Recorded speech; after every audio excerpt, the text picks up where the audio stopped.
Good morning, everyone, and welcome back to Local 4 Plus Live. Now, a long-awaited interview that I wanted us to get to, which is going to be all about using payment apps and minimizing the risk, right? So many of us use them on a daily basis. I probably use three on a regular basis, whether it's for paying for a service, splitting dinner with friends, sending money to family and friends. They've just become such a normal part of our everyday life. Now, we've seen that this convenience, though, comes with a cost, like with the recent glitch that was experienced with Cash App. And that was a big thing. People couldn't access their money. There was a lot of confusion, and I'm sure that there will be many more to come in the future. So we decided to reach out to an expert to figure out how we can use these apps the best way and how we can avoid being scammed. So joining us now to teach us some best practices when using payment apps is Kevin Fream, author of the book, Streamlining Technology. Thank you so much for being with us on Local 4 Plus Live. Tadia, thank you so much for having me. This is such an important message for the 294 million Wow. Americans that have a smartphone and are using cash apps. Yeah, I mean, before we get into, your five top mistakes that we should avoid, I have to ask your opinion. Are we just simply too reliant on these payment apps? Absolutely. Okay. You have to think about if most people only have one source of income. Why do you have three, four, five sources of ways to do payment? It starts, making you challenge, how do you deal with your own financial future? Yeah, I agree. I mean, we can just look at the glitch that happened, Cash App experienced, last week. We were going to pull up an article and just take a quick look at it. This rocked the Cash App world. That meant that people couldn't access their funds. I knew some people who were having difficulty with it. So this is just, a snapshot of many more glitches I'm sure that we'll experience in the future.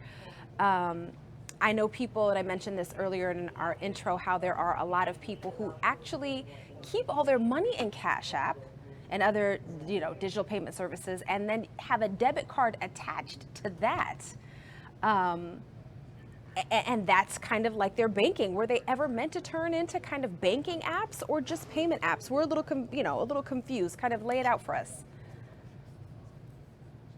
That's part of my tour of on a mission to help a billion people with cybersecurity. And I have 5 tips that I go Yes. through, and I really believe that you make your own luck. Right. And the first part of the tips in the formula is lucky is L. And these aren't a bank. There's limitations. There is no FDIC for federal deposit insurance up to $250,000. So, as we found out last week, you can't even get a hold of these payment apps. You can't call anybody on the phone. You're forced to wait for an email. And as we kind of saw, if there is a glitch, the chat is probably not working as well. Right. And yes, Toddy, you're crazy if you're keeping large amounts in your account because unlike a bank, there's no interest. And it's only out there waiting to be seized either by the platform, the government, or some cyber criminal. So, you know, the other part is limits. People don't realize there are so many limits. And even, if you say $2,500 a day transaction limit, that's really difficult and a struggle to handle on a small business. Right. Now, next is you. And uh, just like you said, use credit cards. It doesn't have to be American Express. It could be MasterCard, Visa, your favorite. But think about it. Tadia, would you ever give your ATM PIN number to someone you didn't know? Never. Would never do that. So why would you give millions of people that you don't know direct access to your bank account? I bet you've been through this scenario before. Have you ever been to Starbucks and your friend turns to you and says, "Oh, I forgot. My debit card doesn't work. The bank has it frozen for fraud. Hey, can you pay for my mocha for me, Tadia?" And not only are they taking advantage of you, but they're going through a tremendous hassle. They have late payments if they have, auto payments tied to that. They can't go to the ATM to get cash, and they're Right. bumming off everybody while they're waiting for their card to come in. Right. And if you have a credit card, you avoid all that terrible hassle and scenario, and then you be a lot nicer to your friends. Right. And you've got that extra protection, which really is a peace of mind when you're using a credit card as opposed to your debit card. So let's talk about C, which is credentials. And you say specifically password protection. Let's talk about how important that is. These are so easy, right? Press a button and I'm going to pay somebody. And all you do to start off with is put in your email address, your phone number, and a password, and you're off and running. But people don't think about you should never save your password in your phone because just like on the computer, it's so easy to crack. And then you really should have password protection for MFA or multi-factor authentication. Mm-hmm.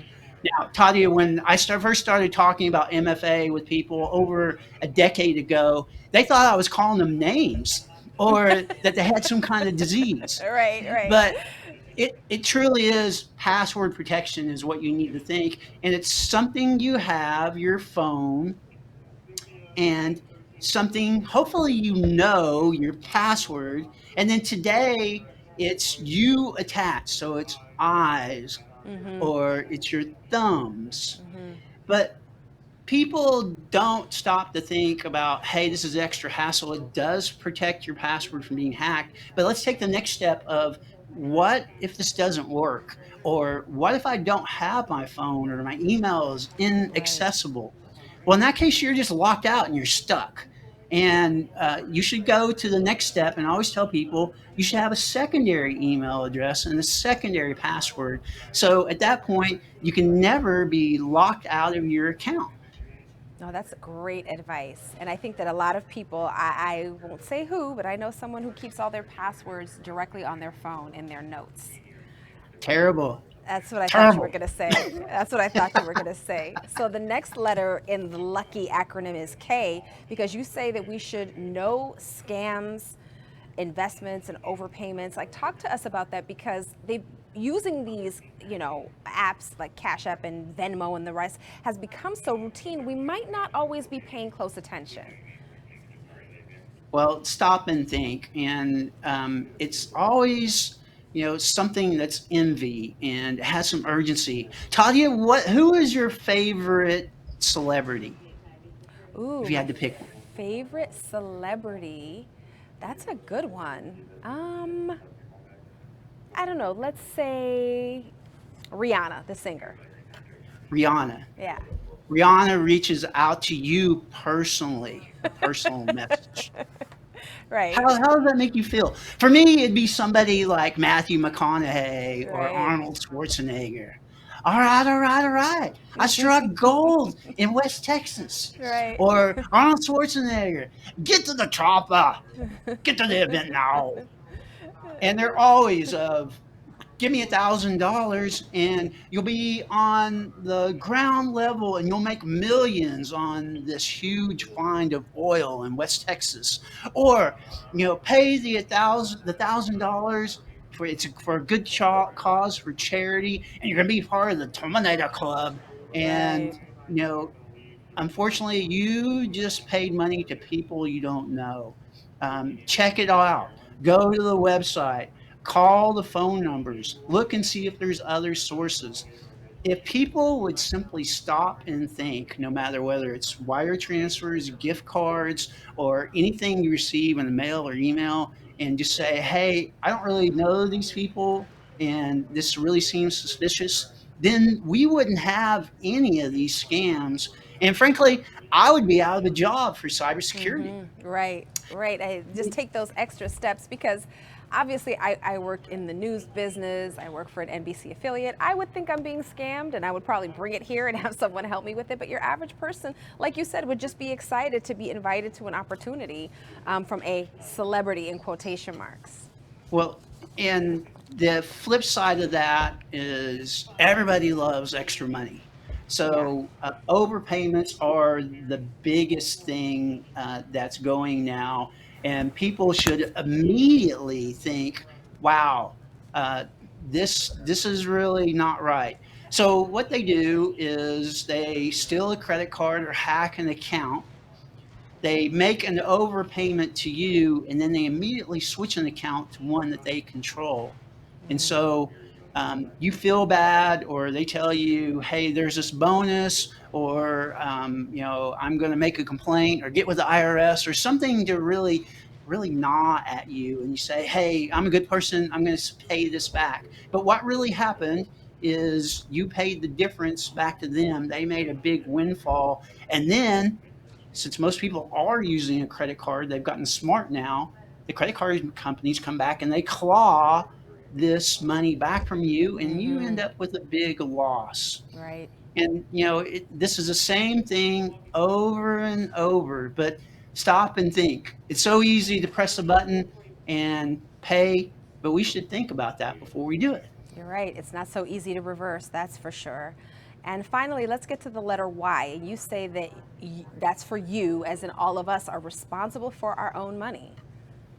Just like Oprah says, you are responsible Yeah. for your future, and in this case, for your financial future. Listen, like Forrest Gump says, stupid is as stupid does. Mm-hmm. Ignorance is no excuse for the law, driving a car, or using your phone on the internet. It doesn't matter if your mentor is Dave Ramsey or Warren Buffett. You're responsible for your own money.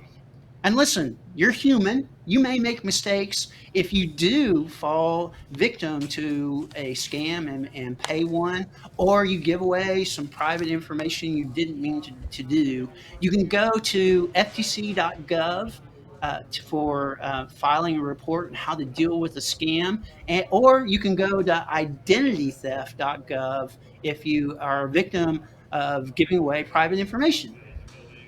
Okay, that's really good advice. So overall, just think twice before we're using the payment apps, and definitely don't leave any money in those accounts. I'm so glad that I could bring this vital information to your audience, Tadia. And these may sound like, hey, this is an extra thing I have to worry about, but just take a second and stop, and things will just magically get better. Yes, just think before you act. And like you said, it's easy to click, not so easy to reverse. Thank you so much for joining us for Local 4 Plus Live this morning. We appreciate your time. The internet's a dangerous place. Don't be easy prey. Don't be easy prey. Exactly. Thank you so much. Thank you. That is okay. Listen, most impactful one, you're responsible for your money. We all are. So we have to think about what we do and what we're doing.